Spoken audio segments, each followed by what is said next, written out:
എല്ലാവർക്കും നമസ്കാരം.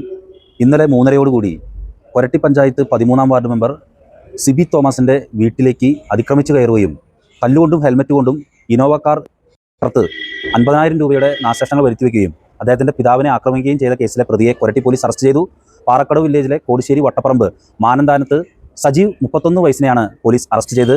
പ്രതി റിമാൻഡിലേക്കാണ്. സിബി തോമസിനോടുള്ള മുൻവൈരാഗ്യമാണ് ഈ പ്രതിയെ ഇത്തരത്തിലുള്ള ഒരു പ്രവർത്തനത്തിലേക്ക് നയിച്ചതെന്നാണ് പോലീസിൽ നിന്നും അറിയാൻ സാധിച്ചത്. ജൂൺ 28-ാം തീയതി ഞായറാഴ്ച വൈകിട്ട് 3:15 സംഭവം.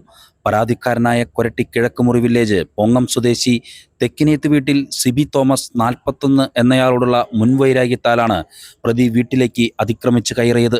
തുടർന്ന് മുറ്റത്ത് പാർക്ക് ചെയ്തിരുന്ന ഇനോവ വാഹനത്തിൻ്റെ മുൻഭാഗത്തെ ചില്ല് കല്ലുകൊണ്ട് തല്ലി തകർക്കുകയും വാഹനത്തിന് കേടുപാടുകൾ വരുത്തുകയും ചെയ്തു. ഇതിലൂടെ ഏതാണ്ട് 50,000 രൂപയുടെ നാശനഷ്ടമാണ് ഉണ്ടായത്. ആക്രമണം തടയാൻ ചെന്ന പരാതിക്കാരൻ്റെ അച്ഛൻ തോമസ് 73 വയസ്സെന്നയാളെ പ്രതി കല്ലുകൊണ്ടിടിച്ച് പരിക്കേൽപ്പിക്കുകയും ചെയ്തു. Koratty police station SHO Habeebulla A, GSI Sumesh, GSCPO Unnikrishnan, CPOമാരായ ശ്രീജിത്ത്, ജിതിൻ എന്നിവരാണ് അന്വേഷണ സംഘത്തിലുണ്ടായത്.